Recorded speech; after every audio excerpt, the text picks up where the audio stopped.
Welcome to the Never Been Promoted podcast and YouTube channel. I'm on a mission to help you cut the tie to all the things that are holding you back so you can unleash your entrepreneur.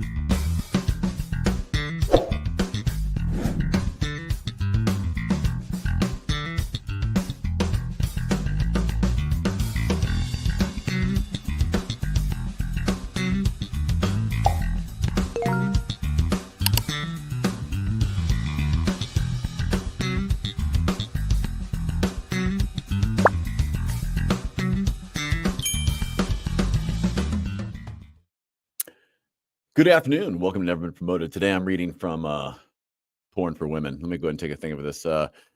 Here, honey, you pick the movie. It's pretty good. That'll turn them on every time. I'm waiting for my guest to just explode in the background reading this. I know. Let's go shoe shopping. Get this book for your wife. She'll love it. If you've never been here before, that was awkward. And I appreciate you for listening to the following statement that we are here to help you get better at entrepreneurship. And you got to have fun. And you got to have a good time, and you have to understand it's going to be hard as shit to be an entrepreneur, and you're going to have to cut the ties to things that are holding you back. And sometimes that's just how you think. Sometimes it's just your attitude. But if you're not having fun while you're doing this, man, get out of the game because you're doing it wrong. So today's guest is Boathouse Pictures out of Philly. It's Don and Andre are joining me from Philadelphia. And we're going to have a fun conversation about their journey, what they do, and how they create some really cool just productions, and they do it in an affordable way too. So I'm looking forward to this conversation. Listen, if you are an entrepreneur and you're trying to get better at entrepreneurship, listen to these stories, listen to the podcast of what we're trying to do, because you'll learn things from the guests. You'll learn what they did well, what they didn't do well, what they had to get over, and what they had to overcome to get better at it. So check out the channel, youtube.com at Never Been Promoted. It's the only Samers plug I have. I'm going to bring these guys on now. We got a three-way. I don't have my graphic in the background right for a three-way here. This is the menage a trois of podcasts today. Three dudes, kind of weird, but that's three of us. Hey, it's guys, 2025. So for women, I know you all own this, every one of you. Well, thanks for having us. It's a menage a trois of three dudes, and it's 2025, so I think we're good. We're good. I have another podcast called Sexy Voice Guy, and I did a reading of this. It is the most downloaded episode I have, and it's like just part one, just like several thousand downloads. I was like, wow, I mean, you have a very sexy voice, Thomas. So it's easy nice, to baby. believe. Calm down, Don. When I slow it down, I'm like, it's nice, baby. Keep it changes the game. I didn't know I was going to be joined by Clark Kent today. Holy cow, Andre, how are you doing? Take those glasses off. Yeah. In my spare time, I like to dress in tights and save kittens. So, like I said, three dudes, one show. Andre, can you pronounce your last name for us? It's Saballette. It's French, and it's not as scary as it looks. I would have said Saballette, but I would have messed up. Don, I would keep on to say Manigly. Manigly. I've heard every pronunciation in the book. It's Manigly, but that's why I said Don and Andre, because I was like, I actually don't know how to say your last names. And I often do this. That way it's a marketing technique. So I just keep saying your names over and over. But you guys founded Boathouse Pictures. This is and you're in Philadelphia. And we were talking off camera. I've spent, more time than most people normally would in Philadelphia. And what I found was I always went there in the winter. And so for like 15 years, I was traveling there for work for different companies I worked for. And I was staying at 17th Sansome. And there's a bar called the Raven Lounge. There's a nice Sofitel I'd stay at. It's too uppity up. So I'd go to this dive bar across the street that does like Jenga and heavy death metal music and comedy upstairs, which is weird. But I was always there in the winter. Friendliest people, the friendliest homeless people in Rittenhouse Square. I don't know why. Okay, do you have 20? And I'm like, man, that's progressive. No, sir. And they're like, okay, have a good day. But I went there one time in the summer, and that changed my experience of it because there's a lot more to do, but it also smells a lot worse. But so anyway, you guys are from Philadelphia. One of you guys take this for me. Tell me about why Boathouse Pictures, why you named it. Tell me, give me the setup of what this is. So I'll take that one. It's winter in Philadelphia. We're in the middle of a snowstorm. I don't know if you can hear the buzzsaw behind me, but they just decided to run the snowblower right by my window. So apologize. There is a lot of snow going on. My kids are excited for like a half inch here in Atlanta. They're like, oh my God, I might get a half inch. Like seriously, like it's a real thing. No, it's we're getting hit pretty hard, which personally I'm glad we are, because we haven't seen significant snowfall in a while. So, but to answer your question, Boathouse Pictures, that's a bit of a personal nod. I was a rower in high school and in college. I was on the rowing team at Penn State University, and when it came time to come up with a name for a company, I wanted something that was iconic to Philadelphia. I wanted something that would not only identify us as a business, but also pay tribute to where we were located. The Bell, the Liberty, and Freedom, and all of that, well overdone. And I thought to myself, what can I do? What part of Philly can I just tap into that represents everybody? And I thought, I spent so many days on the Schuylkill River. There's an iconic facade there, which is Boathouse Row. With at night the lights light up. It's really, and it's right where you can see the beginning of Center City. To the one side, it's like neighborhoods and nature, and on the other side, it's just like a big metropolitan area. And I thought, wow, Boathouse Row is so iconic. Nobody else has it. Boathouse Motion Pictures, Boathouse Pictures, and that's where it came about. A tribute to myself, a tribute to the city, a tribute to standing out among, like the noise, which Boathouse Row does. Nice. I like that. And BH Pictures was available too.com. Let's keep that in mind. So funny story. We went for boathousepictures.com, and there's a guy, I think, out of the Midwest who's a photographer who takes pictures of boathouses, and he has that domain. So we ended up going with BH Pictures, which I think it's easier anyway. It's not as long. I agree. It's funny though, because when you get a good name for something, you're like, oh, I should check if I could ever copyright. And then you look and see like, oh man, someone's got like a whole world around that. And it's like, it's disappointing. But then you realize quickly in a business, it doesn't actually matter what you call it. It helps in a storytelling maybe, but it's not even necessary. It's like, it's got to mean something to you initially, but no one else, not anyone else cares, but it's one of those reflective things in entrepreneurship that people spend a lot of times naming their companies or getting the logos right, when the truth is your story could be anything, right? Like you could be like a rower. I love this. You could have called Broke My Oar on My Face Pictures.com, or God, it's, I hate getting wet in the boat pictures, wet in the boat picture, right? Like soggy socks in the boat are the worst. What is? Soggy socks. Soggy socks. Oh my God. Did you row? Now, Don, did you row as well? Were you on crew? I can safely say I did not row or participate in any sport in college. I mean, I went to the gym every now and then and still do, right. But Andre was more he was more like the collegiate athlete out of our group. Now, did you guys know each other before school, during school, after? What's your dynamic?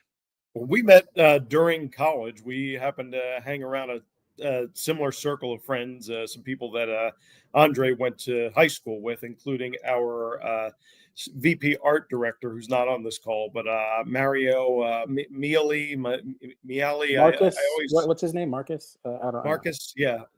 It's Mario Miali. Mario Miali. He's the other guy. We couldn't fit him on the screen. We'd be all so slithered. No. We'd be so tiny on the screen, and we'd be like, sorry, Mario, you have to sit in the back room. So when you guys were in college, you formed, and we a lot of entrepreneurs we have on here are solo. They kind of came out, and we do get a lot of founders that come together, usually because they've murdered each other by the time I have them on the show and they're on their own thing. You guys have not murdered each other yet, allegedly. Yeah, that's the key word. Right. But did you know in college you were going to do something? Were you doing like fun videos, things like, did you kind of have like a moment where you're like, we should do this? So I think our paths, so Don was doing media studies as well in college. We went to separate schools, but we were in similar circles. We had similar interests. I don't think we ever thought we would be going into business together. We both, through separate paths, I think, realized we wanted to go into the media business in some way or another. But really, it all happened afterwards. I think we built a strong enough bond where we knew each other's interests. And then when the time was right, and it was time to launch. So I started Boathouse. I'll go back. I actually started working for the Walt Disney Company, and that's where I began my career. And I started as an intern, then stayed with the company for a little bit. And I started to work at the time when the Great Recession was starting, and was quickly learning the lack of value that large corporations have for the smaller end employees. There was like a litany of layoffs that happened when I first started, and then that trend sort of continued, and eventually I was going to be part of that. And so when I went into business, it wasn't really like, oh, I had this big plan. It was more of like a necessity. I had lost my job. I was looking for work somewhere else. I had all these skills that I wanted to use. And then I realized if I start my own business, I can use my skills, and I won't let myself off. I won't lay myself off. I'm going to look for more work. And but then quickly, in just the process of building a business, you realize, hey, you can't do this alone. And so I started surrounding myself with people who had similar mindsets and goals. And Don actually reached out to me. Don, you can go ahead and take from there. Yeah, I was just scrolling through Facebook one day, and this was also during the Great Recession. I mean, I had a full-time job, but it wasn't particularly one that I was all that excited about. I just happened to come across an ad for Boathouse Pictures on Facebook. I clicked on it. I said, "Oh, film and media production company, interesting." Andre Saballette. That Andre was my Drunk with that first guy. reaction. So the next thing I know, I'm calling him up on the phone, and it's just one of those, "Hey Don, how's it going?" Oh, it's good. Andre, how's everything with you? Oh, great. Just keeping busy and whatnot. I said, "So you have a production company, I see." Yeah, Boathouse Pictures. I said, "Yeah, I saw it on Facebook." I said, "So what do I have to do to like get in? Like, do I have to know the secret password, or is it one of those first rule of Boathouse Pictures, you do not talk about Boathouse Pictures kind of things, or Unless it's a podcast, I would talk about Then it. you definitely can. Absolutely. But yeah, it just kind of grew from there. I started going to meetings with Andre, with Mario, who we mentioned earlier, and also Aaron, who was our director of business development when we started the company. That's Aaron Spence, by the way.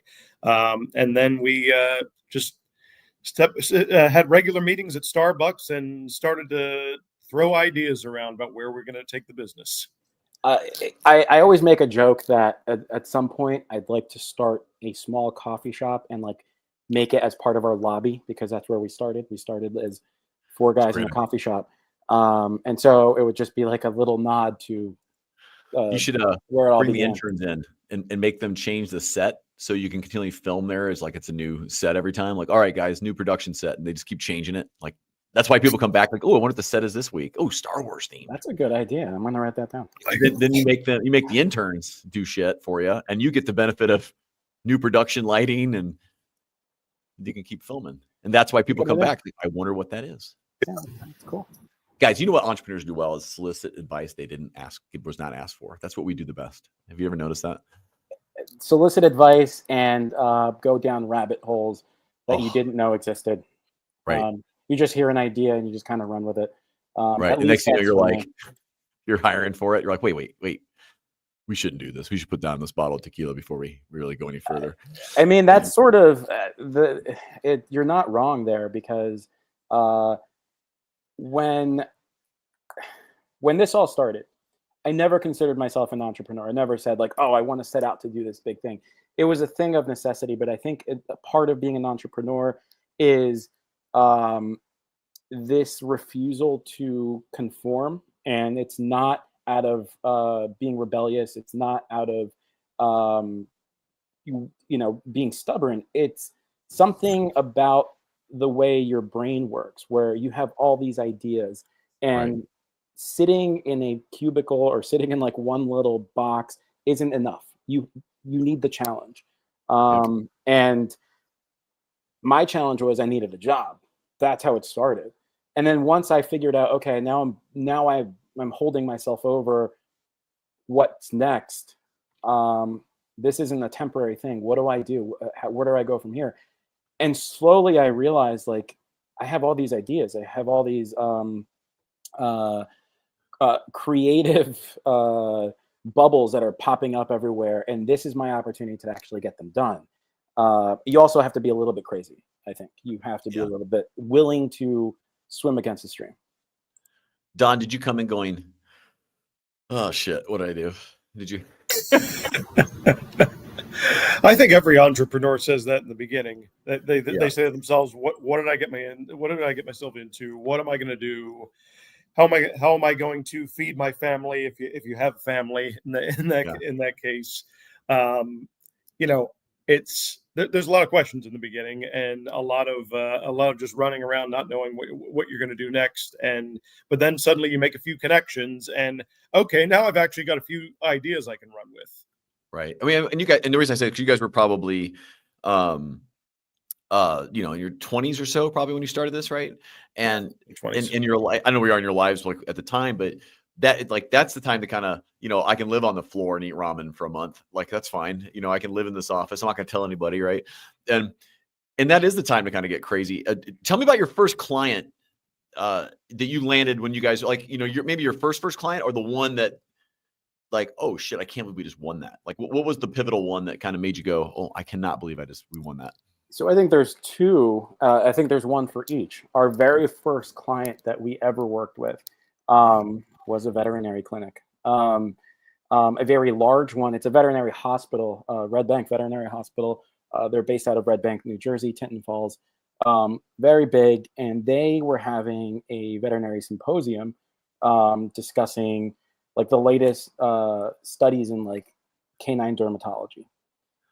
They were going to, they had people from all over coming in, but they were also going to record it, and they wanted to, at the time, they weren't going to live stream it, but they were definitely going to reproduce the symposium online via YouTube and all these different things. And they needed a production company, and it just so happened that my mentor worked for the hospital and reached out. So that was our very first job. And when we set off, and I was like, I want to start a media production company. I'm sitting there listening about like dog dandruff. I was like, did I make the right decision? Is this life right now? But then not sexy, but pays green. No, it's true. It's true. And then about I would say 2 years later, we got the gig that really just kind of changed the course of everything. And we got hired to do a commercial locally. The commercial was being sponsored by Comcast, which is the parent company of NBC Universal. And it's a local, it's headquartered locally. And we got the opportunity to not only make the commercial, but we were basically given free reign. They gave us the budget, and they said, go ahead. This is a client. It's a local veterans organization. They have no media experience, so we're going to give it to you, and you guys are going to consult with them and do everything. And we're like, awesome. And we literally, it was script to screen. We went, we consulted, we did everything to create the story, shoot it, edit it, and then eventually put it on television. And as of about a month ago, one of my friends called and was like, hey, that commercial you guys did like 10 years ago is still on. That's a good use of dollars. When you guys were first starting out, did you, and I know a lot of entrepreneurs struggle with this, so the reason I'm asking this is, were you charging enough? No, by no means. We lost millions. Like, I could have charged 10 times that. We missed out at least on thousands, if not millions. But we millions of cents. What we thought was fair based on our level of experience at the time, because we thought, oh, we can't overcharge our clients. They might come back and say, well, what gives you guys the right to charge us this much? But then it's like, when we did our research and saw what other companies were charging, we were like, wait a minute, we're selling ourselves short here. Yeah. By a lot. Like, by a lot. It wasn't even like close. I think I vividly remember one day we had just finished like something, and then Don in the meeting just goes, guys, there's something I just want to get off my chest. We need to charge more. And literally, that's just how the conversation started. But it happens, right? So you don't realize your value. And generally, if you raise prices, you make more money. Like, you rarely outmarket yourself, especially if you have companies with money. Because they're not emotionally attached to it. They're attached to their signing authority, typically. That's the number to know in any. Here's an entrepreneurial lesson. I think you guys will agree with. Know what the signing authority is. The person you're talking to. If it's $50K, you should be around 48.9 when you go and price something, because that way they can go, here you go do it. Because that's the level that matters, is like how much people can sign for. What is your sweet spot from a production standpoint? Like, what do you guys do better than anyone? And really, did you mean to find it, or did it find you? So, I think to answer that question, we really have to go back to like what we are, right? When we started off, we were merely a production services company. We provided production services for television, for commercials, for industrial videos, like business training videos. We were a production company, and that was our sole focus. What we did well was we had professional grade production staff. Like, we had guys who worked on film that knew how to run a smooth production, and we did it efficiently, and we were able to do it at a limited budget in small scale, but really produce something that looked like it was a lot larger than it was. Fast forward, we realized what we really set out to do in the beginning, what really brought us all together, is the love of film, the love of storytelling.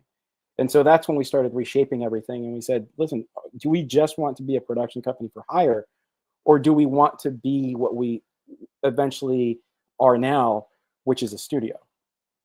We are a small, but we punch above our weight studio based in Philadelphia. And we are a television and film production studio, and now a distribution house. And that's what we've managed to thrive in the indie film market as such. Do we still get hired? Yes. The bread and butter of what we do is getting hired by other productions. We get brought in, and we have a talented team that we can scale depending on the size of the production. And so our sweet spot continues to be producing high quality work at an affordable price and at scale. And that's something that, at least on the East Coast, I mean, California has a bunch of those, but on the East Coast, especially in Philadelphia, you don't have a lot of that. And that's where we thrive. So for me, like, I'm a little familiar with it just because I've done reality shows, so been on the talent side of it. That's a loose term for me, but on the film side of it, and then also we've filmed things like corporate events, things like that, as part of my marketing agency, right? And I'm the one coordinating. I don't produce it. I bring in a crew like you guys to go do it. The difference being is someone could send you stuff that's filmed and you produce it. That's a production services, particularly. Like, you could say, hey, there's this, here's all the social, here's all your cuts, here's blah, blah, blah, blah. The studio is, let's say I was going to go do a 2-day entrepreneurial reality show, and I could have everyone show up to your studio, and you can do the filming, we can make the interactions, you can do everything on site, on set, right there, get the set built the way you need to make it look cool, and it's all done. That would be the difference between the two. Would that be fair? Yes. Yes. And I would add an additional layer. We can come to you. So if you're shooting on location, we can coordinate. We'll have a production coordinator coordinating the crew, the travel, the logistics, and all of that. We'll get boots on the ground. We'll get the trucks. We'll do all the research to find like the local vendors that will provide the equipment and everything. And we will do a full scale production. And it could be something as simple as like, hey, this is a small video for a company and it's only 10 grand, or it could be 10 million. And really 10 million is preferred. So if you're listening, we prefer 10 million. But it could be at that scale. We have the experience where we've worked on large format movies, and we've also shot short little videos that go on YouTube for a small business, which gets us into like our newest phase. But we can discuss that later. Yeah, no, the reason I ask is because, as I look at some things we're going to do with, cut the tie, the community, is one of the things we want to do is an entrepreneurial kind of reality show, if you will, of like a 2-day competition of some sort. Like, do this, do that, learn that, go do that. It's just something fun, right? And the whole idea would be produced for YouTube. So you do it the idea of, we know what's going on. You do the little side interviews and you just create like a 50-minute video of this. and there's a winner at the end, but that's like the next video, or like, it's like whatever it is, like, coming out. And to do that, like my mind goes, no idea. I could be the host. I could be on the talent side of that, kind of driving it and get the vision.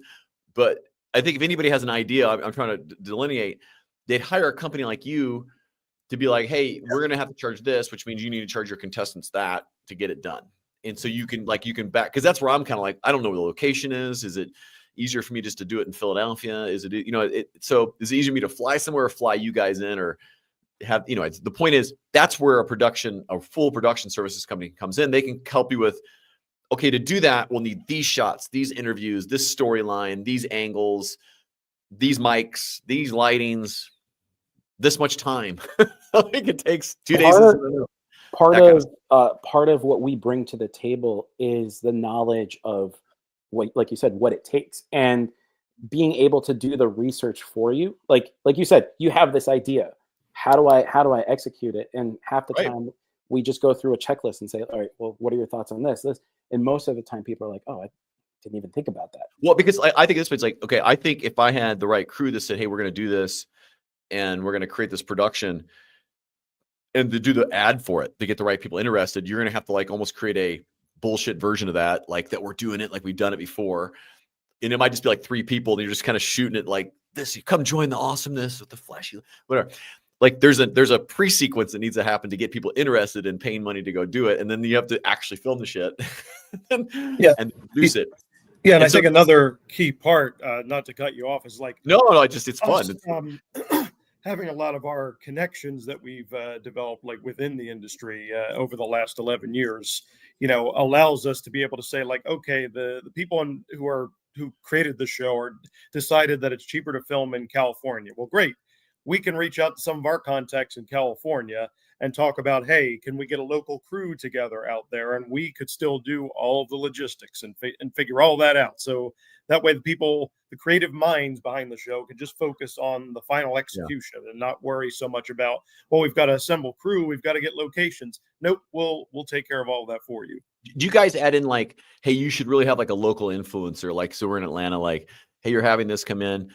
We have a connection to fill in the blank rapper that's up and coming, is looking for some more opportunities. You bring them in to do something. Like, do you guys give that kind of input as well, that we can bring in other people, or does that? Yeah, for sure. And I think it depends on the production. Like, obviously, something that would if you're trying to market, say, in Atlanta, and you have an event that would benefit the community, and there's a local influencer, local rapper that is really popular, we can synergize the two and say, like, yeah, you should definitely do this and that. It's not always the case that like you need a big celebrity. Sometimes we say, like, hey, why don't we like pump the brakes and go more organic? Like, let people know who you really are. And it really depends on the story that you want to tell. And that's I think, again, part of our mission is we want to tell your story. We want to tell your story, whether it's a narrative fiction that you wrote and it's a screenplay, or it's the real life story of how you started your business. At the end of the day, your story, the human experience is what matters. And so sometimes the influencer is great, but sometimes the influencer is just like, and what I'm getting to is that I have a vision of whatever it is. I think a really solid partner is the one that goes, I wouldn't do that because, and I would do this because, and it'd be, you've ever considered doing X? And the truth is, because I don't know your world at all, I have a vision of something that it's tied to a different goal. And understanding what that vehicle is to get there is just one of the steps. So the point is, I think where I'm trying to show you guys' value is, you've even said, like, I wouldn't do that always. The truth is that you don't want someone to say yes to your ideas, because it'll probably come out like shit. And so you want someone who knows how to make something great that people actually will watch. And that's, I mean, when you're doing videos, you want them to watch it and then watch it again and share that shit and be like, and then I want to be a part of that. That's the emotion you want from that stuff. Not like, cool, we executed his idea, but it sucked. Like, even like, that's like, you don't want that. You don't want your brand on that either. Well, at the end of the day, it reflects our work too. And I think that's something that everyone that works with us, the folks that have stuck around, like I can think of, and Don, you'll know, Joe Kramer, he's one of our longest running collaborators. He and I work on like a different variety of different projects, and including like a show that runs on Bloomberg. I won't name it because I don't want to plug other things, but you can. One thing, Shameless plugs are strongly encouraged on the show. It's called World's Greatest. Oh, I can't believe you said it. No, I'm kidding. um, Sorry. so one thing that I will say that I think, and he does very well, because a lot of times we're interviewing these businesses and they have this idea, oh, I want to do this shot. And blah, blah. He's very good at saying like, that's not going to work. And like, I'll do it if that's what you want, but it's going to look bad. And if that's what you want, fine. But just remember, when it looks bad, it's because you wanted it. And like, it sounds kind of like blunt and like, I want to say like standoffish, but at the end of the day, sometimes you need to be like, hey, listen, we have these shots because these are the shots that we know from experience that people want to see. And we'll do what you want because you're paying us to provide a service for you. But at the end of the day, what you're paying us to do is to make you look good. And so if you want us to make you look good, let us do our thing.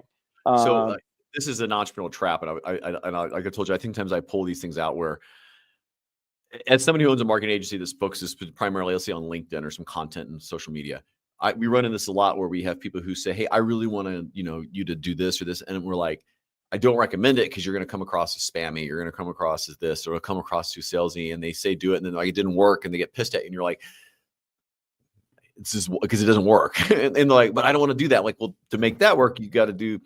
And when you're out there, if you're so hell bent on what you want, then just go do it yourself, because you're just going to blame everybody else for when it doesn't work. If you hire somebody who's a professional, you got to trust their opinion on it and hold them accountable for it. Right. I mean, and I think that's where I love to hear that you guys, you do need to push back, and I think as an entrepreneur, you got to accept that someone's going to call your baby, maybe not ugly, but it's dressed ugly, and you might want to redress it. Some babies are ugly. Let's be fair. If you've all seen it, some look like Gollum. Like they're pushing it, and you're like, whoa, like, is that a rat? What is it?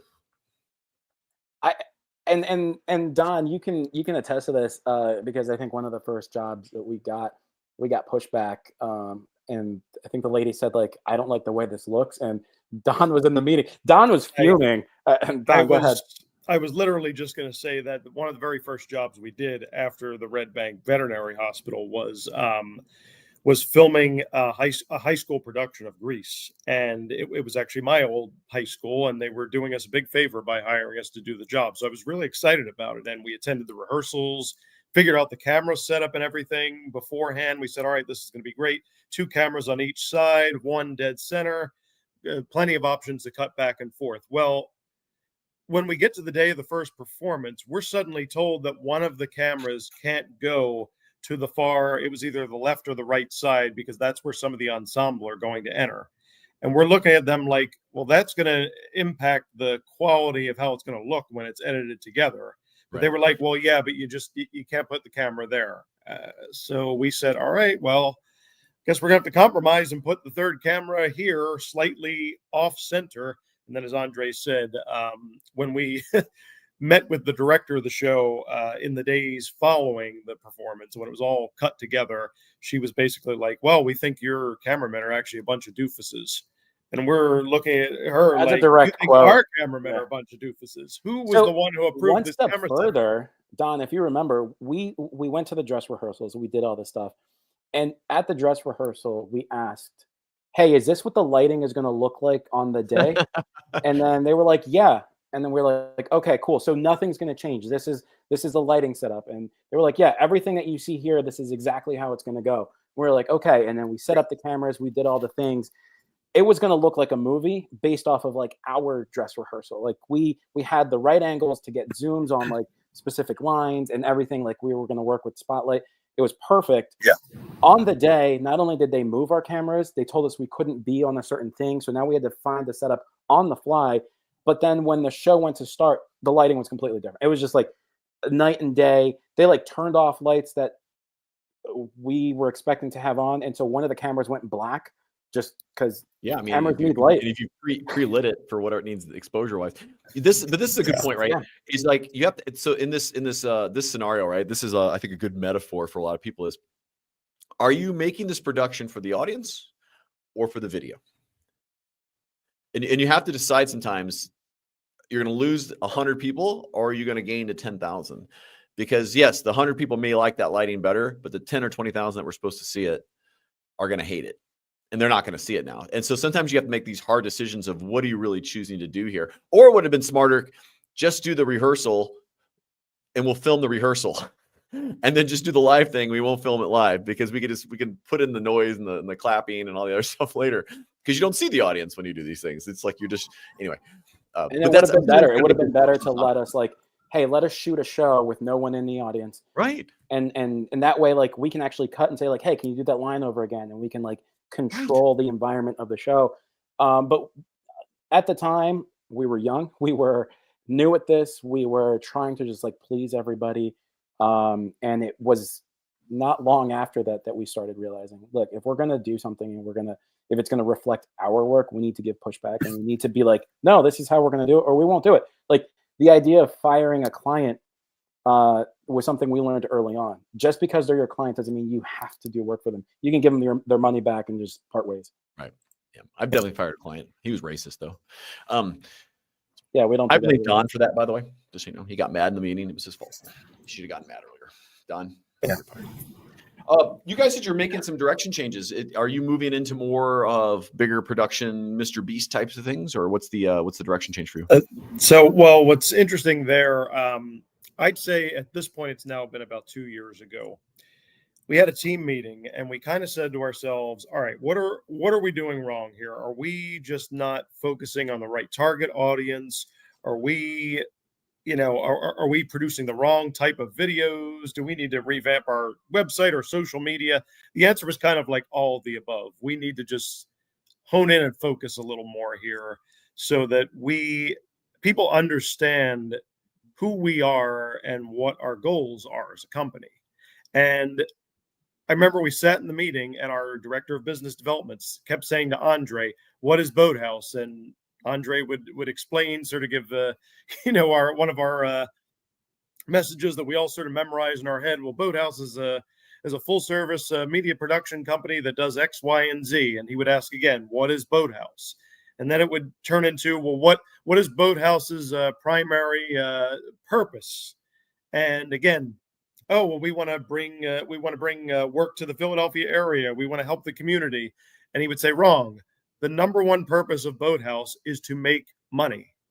And that's not because we're trying to be slaves to money or we're trying to be power hungry or greedy. It's because in order for a business to thrive, what do you have to do? You have to turn a profit. Right. So our decision was, all right, we can still market ourselves as a production company, but what if we were to go into distribution? What if we were to help some of these independent filmmakers who, a lot like us, are trying to find platforms for their projects? Because as Andre and I have discussed many times, anyone could submit their film to Amazon Prime or to Film Hub or anything like that. But it doesn't mean people, unfortunately, are going to watch it. So with a company like us behind them, not only are we going to help you distribute your completed film, but we're also going to provide you with marketing and promotional support. I like that. And explain distribution then. So you have channels. Are these personal relationship channels to get you?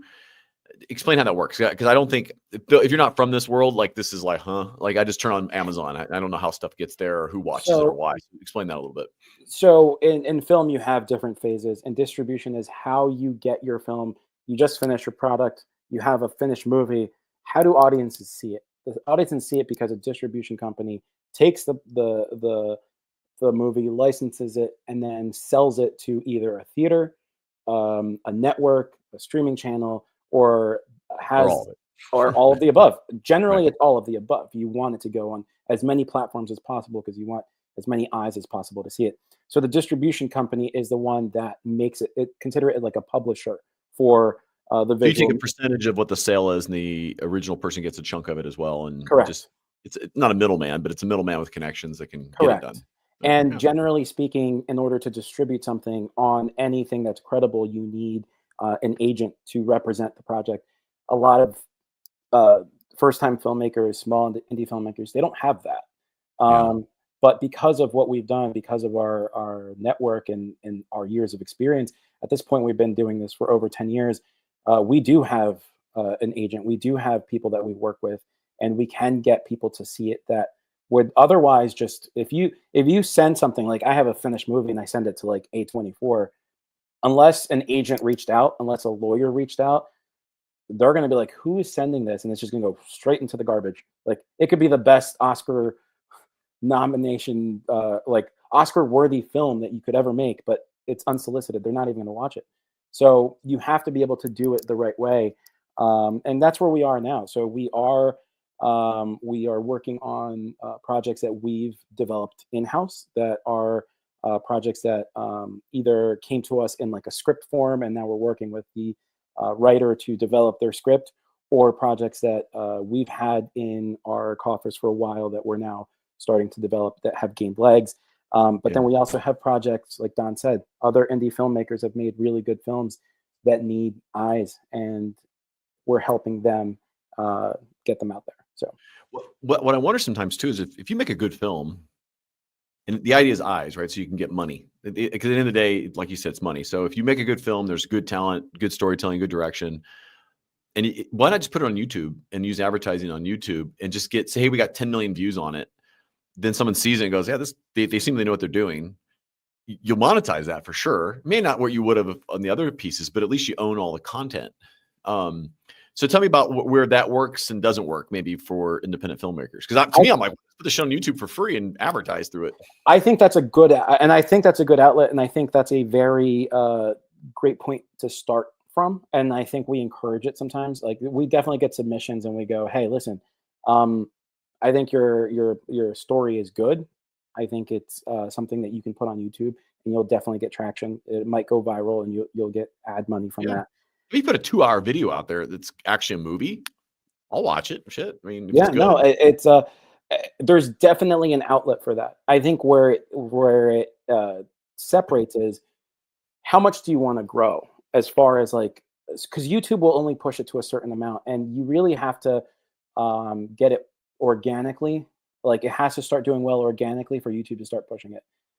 Once you go onto a platform, the platform's out to make money, and the platform itself, say it's Hulu or Apple TV Plus, they want content that they want to market because they want to get it into the millions of people. But that's also going to require high quality. It's going to require a level of professionalism that suddenly the red tape starts getting thicker. Whereas YouTube, you can do whatever you want, and you can have a very low budget production that you put on YouTube, and someone says, oh, that's really good. And then you get work from that.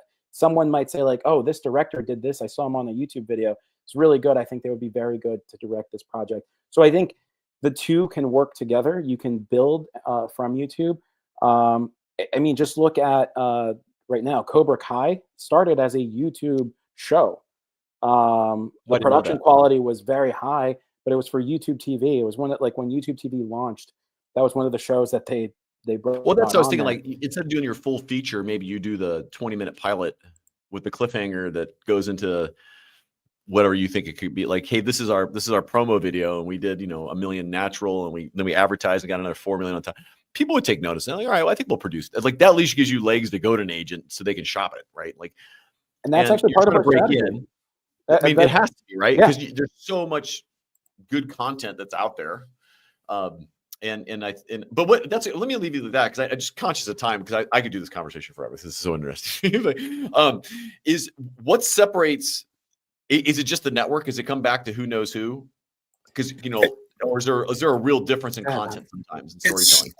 There is in our industry. I'm not going to beat around the bush. It does many times come down to who you know. Connections are very important.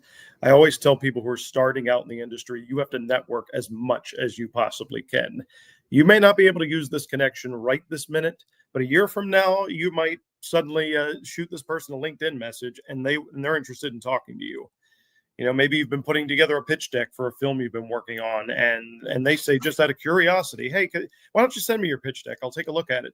They might really like it, and they might know people who have money and might want to invest in your project. So That's never ever, never ever, not focus on networking. It's very important.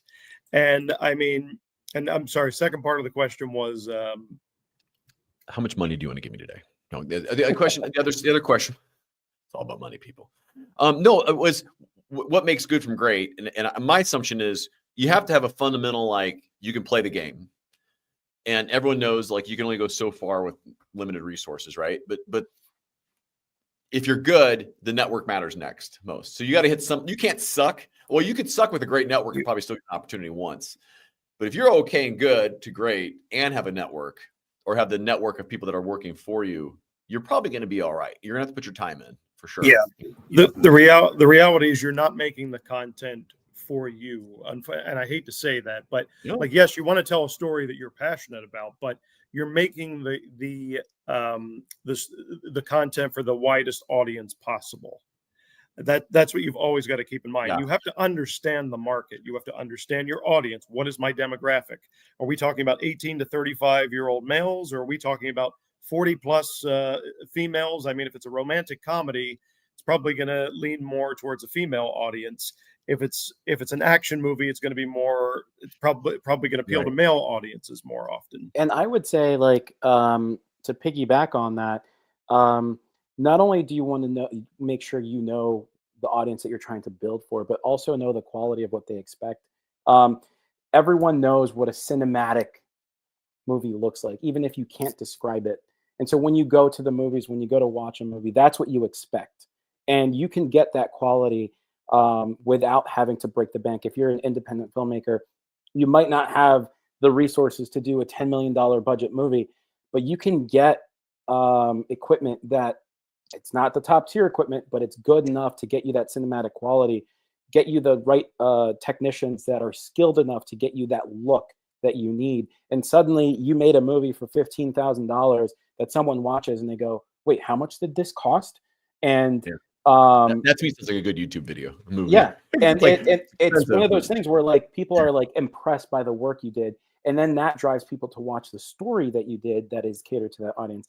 And I think to go back to the networking thing, a mentor once told me, it's not about who you know, it's about who knows you. So when you're building those connections, you want to really build the connection and make sure that they remember who you are and why they should connect with you. So that means you're always building your skills, whether it's like you, if you're a cameraman, if you're a technician, okay, I'm really good at this one thing.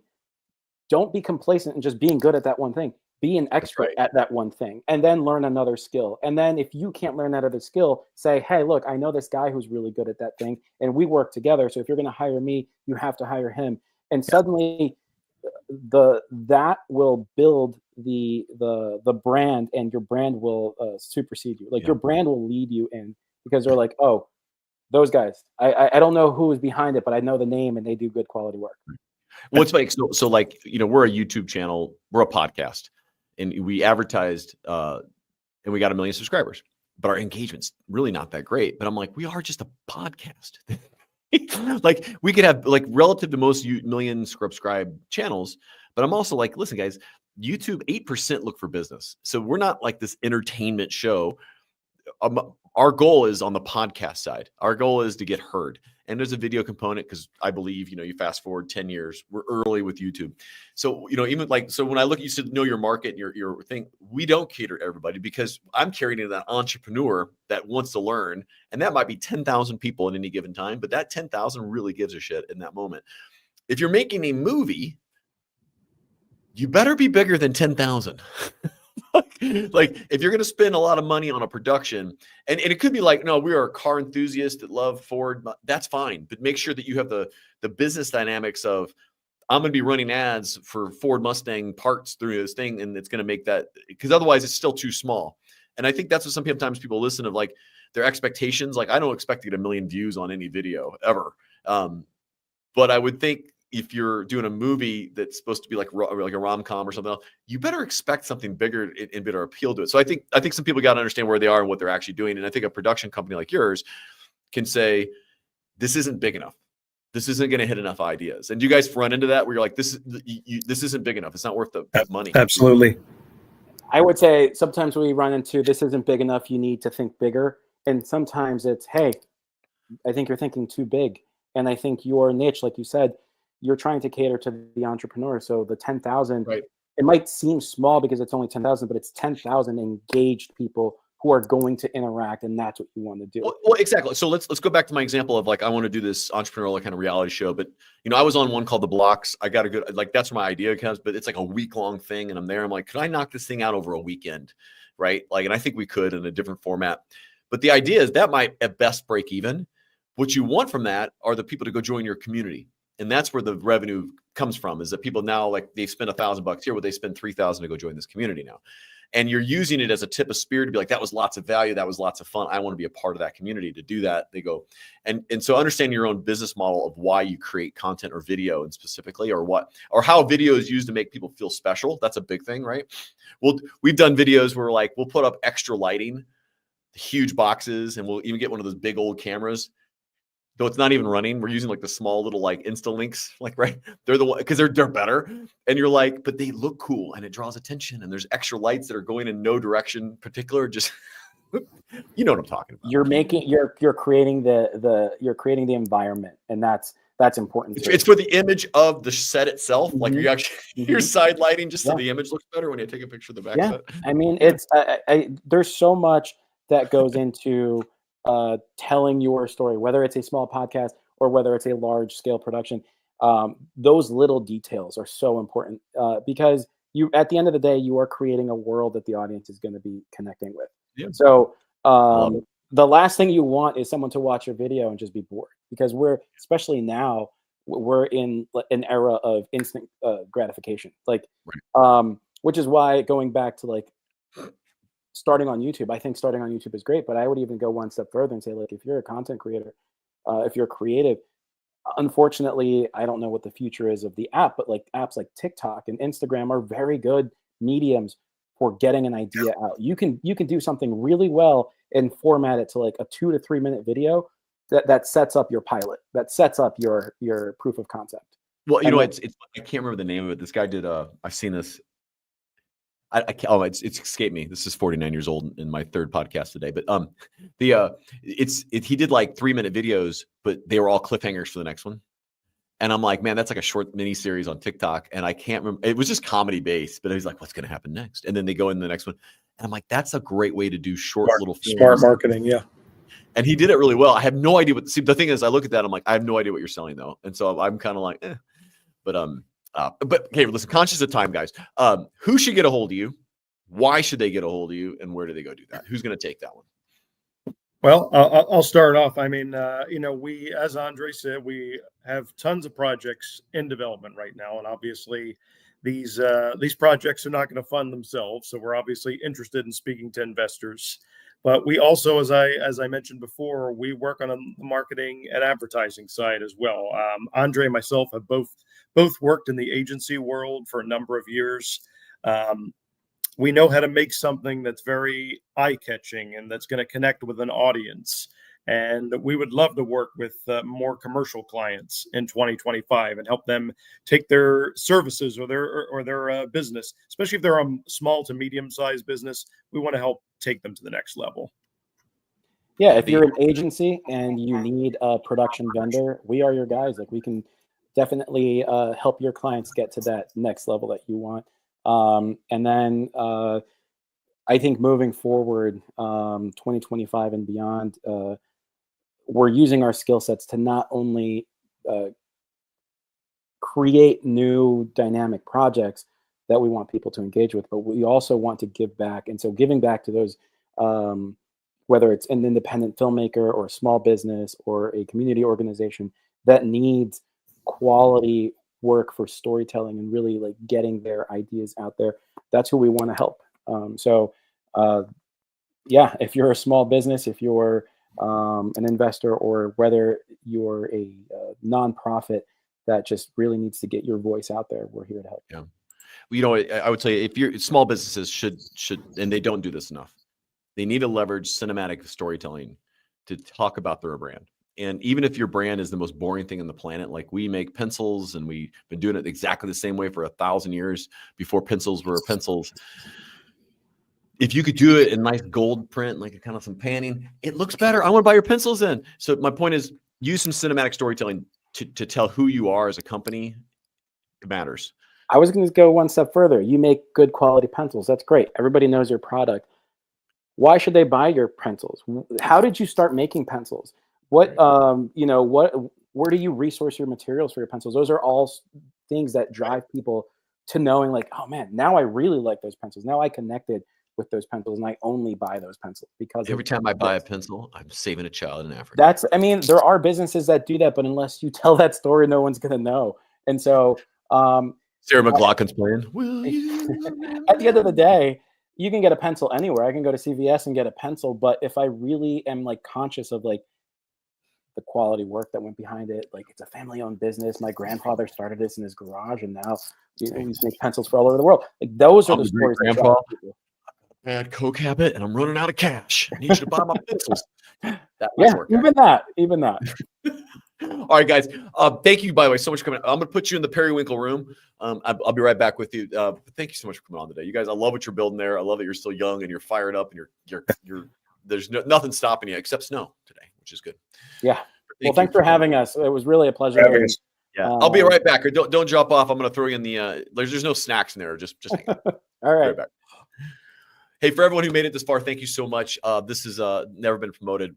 All about helping you cut ties to stuff holding you back in your life and in entrepreneurship. So until we meet again, get out there, go unleash your entrepreneur. Thanks for listening.